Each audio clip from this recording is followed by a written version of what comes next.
This lesson is on defining a PHP function that receives data input and then does something with it.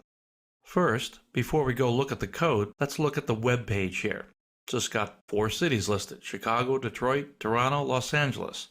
That's nice, but not a very exciting page. How did we get here? Look at the top here that I've called a PHP program to get started. I didn't start with a web form in this case.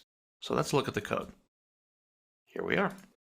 Now, we're getting the document root, as you've seen we've done before when we want to read a file. We're going to read cities text file.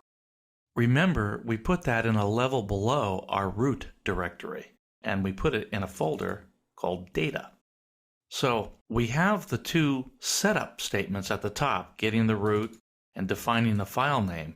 But now I have a new function that I defined called display file. Here's the function definition. Now, the function definition has something between the parentheses. It says $a_file_name. And up here, I call that function with the display file, and I have $filename.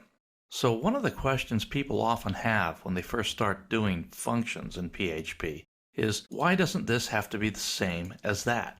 The key thing to remember is when I call a function with a statement like this, I'm not passing the variable name to the function.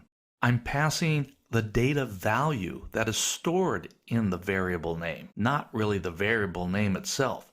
So when we get here, when we get to this function definition, I've called it, it's almost like I said $a_filename equals $filename. And so it'll transfer the value from here to here.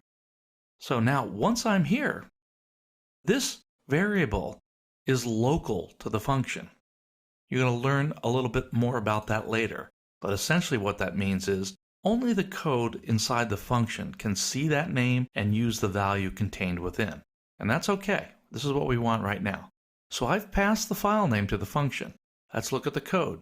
You've seen code like this before. We count the lines that are in the file name. This essentially opens up the file name, counts the lines in it, and brings back the number of lines in the file.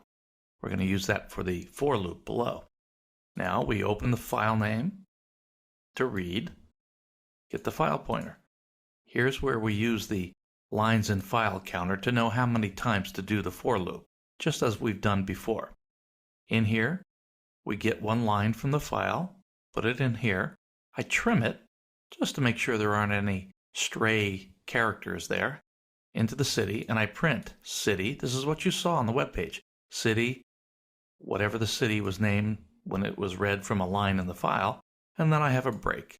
So we had 1 city per line. So we got the cities from the cities text file that we opened. Let's take a quick look at that file. There it is, Chicago, Detroit, Toronto, Los Angeles. And those were the cities we saw on the web page at the beginning of this presentation. This ends our lesson on using a custom function in PHP that receives some data.